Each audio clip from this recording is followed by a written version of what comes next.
నమస్కారం. సుమన్ టీవీకి స్వాగతం. ద్వాదశ రాశుల వారికి ఆగస్టు మాసంలో నవగ్రహాల సంచారం ఎలా ఉంది? వాటి వల్ల ఎటువంటి ఫలితాలు ఏర్పడనున్నాయి? దానికి ఎటువంటి పరిహారాలను పాటించుకోవాలి? ఈ విషయాన్ని తెలియజేసేందుకు మనతో పాటు ఉన్నారు ప్రముఖ జ్యోతిష్య శాస్త్ర పండితులు, జ్యోతిష్య రత్న, జ్యోతిష్య చక్ర వైభవ నిపుణ డాక్టర్ రాళ్లపల్లి రవికుమార్ గారు. గురుగారు నమస్కారం. నమస్కారం. గురుగారు, ఈ ఆగస్టు మాసంలో ద్వాదశ రాశులకి ఎలా ఉండబోతుందో తెలుసుకునే ముందు నవగ్రహాల సంచారం ఏ రకంగా ఉందో తెలియజేస్తారా? తప్పకుండా. శరదిందు సమాకారే పరబ్రహ్మ స్వరూపిణి వాసరాపీఠ నిలయే సరస్వతి నమోస్తుతే. అందరికీ నమస్కారం. ద్వాదశ రాశుల్లో అంటే ఈ నెల ఆగస్టు నెల ద్వాదశ రాశుల్లో నవగ్రహాలు ఎక్కడున్నాయో ఇప్పుడు తెలుసుకుందాం. ముందుగా సూర్యుడు వచ్చేసి మనకి స్వస్థానమైన సింహరాశిలో ఉంటారు. అలాగే బుధుడు కూడా సింహరాశిలో ఉన్నారు. అలాగే శుక్రుడు కూడా ఈ నెల అంతా కూడా మనకి సింహరాశిలో ఉంటారు. అలాగే కుజుడు వచ్చి మనకి వృషభ రాశిలో ఉంటారు. గురువు వచ్చేసి మనకి వృషభ రాశిలో ఉంటారు. అలాగే శని స్వస్థానమైన కుంభరాశిలో ఉంటారు. అలాగే రాహు వచ్చి మనకి మీన రాశిలో ఉంటారు. ఇక కేతు వచ్చేసి మనకి కన్యా రాశిలో ఉంటారు. ఇవి ఈ నవగ్రహాలు ద్వాదశ రాశుల్లో ఈ నెలలు కూడా ఈ స్థానాల్లో ఉంటారు. గురుగారు, ఈ ఆగస్టు మాసంలో మిథున రాశి వారికి ఎలా ఉండబోతుంది? వాళ్ళకి ఏ గ్రహాలు అనుకూలంగా ఉన్నాయి? తప్పకుండా. మిథున రాశి అనగానే మనకి మృగశిర 3-4 పాదాలు, ఆరుద్ర 1, 2, 3, 4 పాదాలు, పునర్వసు 1, 2, 3 పాదాలు, ఈ నక్షత్రాల సమూహం మనకి మిథున రాశిలోకి వస్తుంది. ఈ రాశి వారికి పర్వాలేదని అనిపిస్తుంది. ఎందుకంటే ముఖ్యంగా శని పర్వాలేదు, అలాగే రాహుకేతులు కూడా పర్వాలేదు. గురుబలం మటుకు తక్కువగా ఉంది. ఎందుకంటే గురువు ఏ స్థానంలో ఉన్నారు కాబట్టి. సాధారణంగా మనకి గురుబలం ఎప్పుడైతే తక్కువ ఉంటుందో ఏ పని చేసినా కూడా అన్నీ ఆలస్యంగా జరుగుతూ ఉంటాయండి. ముఖ్యంగా అంటే గురువు అంటే మన జాతకంలో కూడా లగ్నం నుంచి లెక్కెట్టినప్పుడు ఏ గ్రహమైనా సరే 6, 8, 12 స్థానాల్లో ఉంటే కనుక దాన్ని దుస్థానాలు అంటారు. సో ఆ బలం కోల్పోయినట్టు. 6వ స్థానం ఏంటి? Debts, miseries, enemies. సో అప్పులు, అనారోగ్యం, శత్రువులు. సో మంచి గ్రహం అక్కడ 6వ స్థానంలో ఉండిపోయింది అనుకోండి, సో శత్రువులు ఎక్కువ ఉంటారు, అప్పులు ఎక్కువగా ఉంటాయి, అనారోగ్యం ఎక్కువగా ఉంటుంది. ఇంకో గ్రహం అష్టమంలో ఉందనుకోండి, అష్టమ స్థానం ఆయుష్ స్థానం, మరణం, యాక్సిడెంట్ స్థానం. సో ఇంకో గ్రహం కూడా పోయినట్టు. అలాగే వ్యయస్థానం అంటే 12వ స్థానం. 12వ స్థానం అంటే కనుక ఖర్చు స్థానం, నిద్రస్థానం. సో ఖర్చు పెట్టినా కూడా మన డబ్బులన్నీ అయిపోతుంటాయి. అంటే ప్రాఫిట్ లాస్ చూసుకున్నప్పుడు ఇప్పుడు వీళ్ళకి వ్యయ స్థానంలో ఉన్నారు. వ్యయ స్థానం అనమాట. సో అలా అందుకే ఏ గ్రహమైనా సరే మన జాతకంలో కూడా లగ్నం నుంచి 6, 8, 12 స్థానాల్లో ఉంటే ఎప్పుడైతే నష్టం ఉన్నట్టు, గోచారీత్యా కూడా మన రాశి నుంచి 6, 8, 12 స్థానాల్లో గ్రహాలు ఉంటాయి కనుక అవి నష్టంగా చూపిస్తాయి అన్నమాట. సో ఇప్పుడు మనకి వ్యయంలో ఉంది కాబట్టి గురువు దేనికి కారకుడు? ముఖ్యంగా ధనానికి కారకుడు, దైవబలానికి కారకుడు, దైవానుగ్రహానికి కారకుడు, అలాగే శుభ ఫలితాలు అన్నీ ఇచ్చేదానికి కారకుడు. సంతానం అవనివ్వండి, అలాగే వివాహం అవనివ్వండి, మంచి ఉన్నత ఉద్యోగం అవనివ్వండి, ఉన్నత చదువు అవనివ్వండి, అలాగే గృహ వాహనాలు అవనివ్వండి, ఏవైనా సరే అన్నీ కూడా శుభాలు ఇచ్చే గ్రహమైన గురువు వ్యయ స్థానంలో ఖర్చు స్థానంలో ఉండిపోయాడు. సో గురుబలం చాలా తక్కువగా ఉంది. అంటే ఎంత మీ మానవ ప్రయత్నం చేస్తున్నా కూడా ఈ ఏడాది ఏమీ ఉండదు, మిశ్రమంగా ఉంటుంది అన్నమాట. కాబట్టి మనం మౌనంగా ఉండడం ఉత్తమం ప్రస్తుతం. సో ఎందులో అయితే మనం సక్సెస్ అవుతాం అంటే జ్యోతిషం ఒక్కదానికైనా మెయిన్గా ఉపయోగపడేది అంటే శ్రమ, కాలం, ధనం వ్యర్థం కాకుండా ఉండడానికి.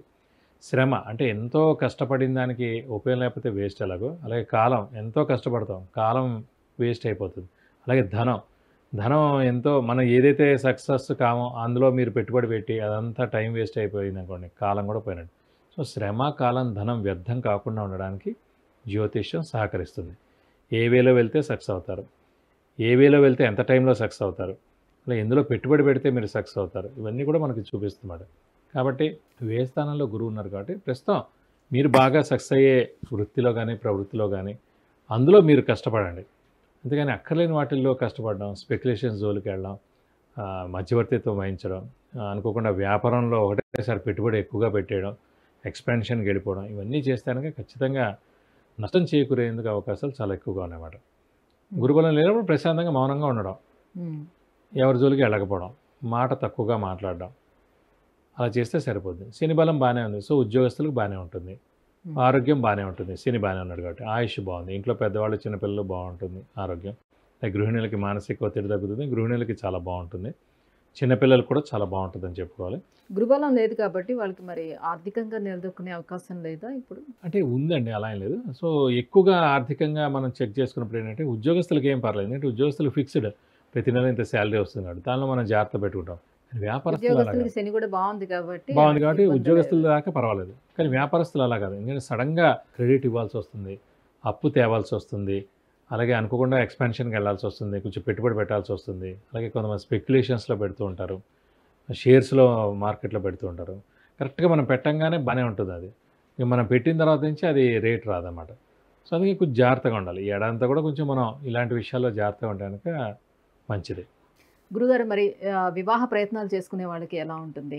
వివాహ ప్రయత్నం చేసినా కూడా అంత శ్రేయస్కరంగా ఏం లేదండి, మిశ్రమంగానే ఉంది. ఎందుకంటే గురుబలం లేకుండా అసలు వివాహం అది. కనీసం తల్లిదండ్రులకైనా గురుబలం ఉండాలి. ఎందుకంటే వాళ్ళు కన్యాదానం చేస్తారు కాబట్టి అమ్మాయికి అయితే కనుక వారికైనా గురుబలం ఉందనుకోండి కాస్త పర్వాలేదు. మిథున రాశి వారు ప్రస్తుతం అయితే గురుబలం లేదు. వాళ్ళ తల్లిదండ్రులకి ఎవరికైనా సరే 2, 5, 7, 9, 11 2, 5, 7, 9, 11 స్థానంలో గురువు ఉంటే కనుక వారికి కన్యాదానం చేసే యోగ్యత ఉంది కాబట్టి వారి బలం రీత్యా ఈ అమ్మాయికి అవుతుంది. లేదు ఎప్పుడైనా ఒకటే అండి, ఎంత జ్యోతిష్యం ఉన్నా కూడా మనం మనస్ఫూర్తిగా రెడీగా ఉండాలి. వివాహం విషయంలో, అయితే సంతాన విషయంలో, ఒక గృహ విషయంలో, వాహన విషయంలో, ఉన్నత చదువు విషయంలో, ఏదైనా సరే మనం 100% పరిపూర్ణంగా కష్టపడితే ఖచ్చితంగా అవుతుంది. కానీ మనది ఏం కష్టం లేకుండా అయిపోవడం అనేది అంత ఈజీ కాదు. సో కాబట్టి మానవ ప్రయత్నం మటుకు ఖచ్చితంగా ఉంటే కనుక కుదరచ్చు. నెక్స్ట్ ఏడాది జరిగేందుకు అవకాశాలు ఉన్నాయి. రాహుకేతుల సంచారం మిథున రాశి వారికి ఎలా ఉంది? ఎటువంటి ఫలితాలు ఇస్తున్నాయి? రాహుకేతులు మటుకు చతుర్థ స్థానం, దశమ స్థానంలో బాగున్నారు కాబట్టి ఉద్యోగస్తులకు ఏం ప్రాబ్లం ఉండదు. ఉద్యోగ విషయంలో బాగానే ఉంటుంది. ఎందుకంటే దశమ స్థానంలో రాహు ఉన్నాడు కాబట్టి అంటే కొత్త ఉద్యోగ ప్రయత్నాలు ఏమైనా చేస్తున్నా కూడా సఫలీకృతం అవుతాయి. చేసుకోవచ్చు, ఖచ్చితంగా వచ్చేందుకు అవకాశాలు ఉన్నాయి. దానికి గురుబలంతో సంబంధం లేదు, దానికి శని బలం ఉంటే చాలు. సో శని మెయిన్గా వృత్తికారకుడు, ప్రొఫెషన్ కారకుడు కాబట్టి శని చాలా బాగున్నాడు కాబట్టి ప్రస్తుతం మిథున రాశికి అధిపతి బుధుడు, శని మిత్రులే కాబట్టి భాగ్యస్థానంలో ఉన్నా కూడా తప్పకుండా మేలే చేస్తాడు. కాబట్టి ఉద్యోగ అవకాశాలు మటు ఖచ్చితంగా బాగానే ఉన్నాయని చెప్పుకోవచ్చు. గురుగారు మరింత మంచి ఫలితాలు ఏర్పడేందుకు మరి ఎలాంటి పరిహారాలను వీళ్ళు పాటించుకుంటే గురుబలం కూడా తోడవుతుంది వీళ్ళకి? ఇప్పుడు సేమ్ వృషభ రాశికి చెప్పినట్టే మనం ఈ మిథున రాశికి కూడా గురుబలం తక్కువగా ఉంది కాబట్టి ఖచ్చితంగా వీరు ప్రతిరోజు దత్తాత్రేయ స్వామిని ఎక్కువగా ఆరాధించాలి. ప్రతిరోజు దత్తాత్రేయ స్వామి అష్టోత్తరం చదువుకోవాలి. ప్రతి గురువారం దత్తాత్రేయ స్వామి టెంపుల్కి వెళ్ళి 41 ప్రదక్షిణాలు చేయాలి. ఆయనకు సంబంధించిన అర్చన కానీ అభిషేకం కానీ ఏమైనా ఉంటే కూడా ప్రతి గురువారం అంటే కనీసం 1-2-3 గురువారాలు చేయిస్తే మంచిది. అలాగే ఇంకా బలం తక్కువగా ఉందంటే మటు ఖచ్చితంగా ఒక గురువారం రోజున గురువుకి 16,000 సార్లు జపం చేయించి శనగపప్పు కేజీంపో, ఒక ఎల్లో లుంగి, 1000 రూపాయల వర్త్ గోల్డ్ ఐటమ్ దానం ఇస్తే కనుక దోషం మొత్తం తొలగిపోతుంది. అలాగే ప్రతిరోజు ఈ దత్తాత్రేయ స్వామి అష్టోత్తరం చదువుకోవడానికి చాలా మంచిదండి.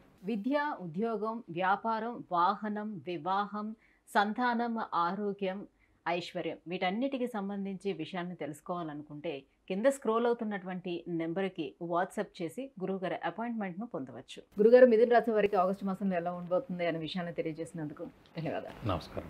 సుమన్ టీవీలో మీ పర్సనల్ అండ్ బిజినెస్ ప్రమోషన్స్ కోసం కింది నెంబర్కి కాంటాక్ట్ చేయండి.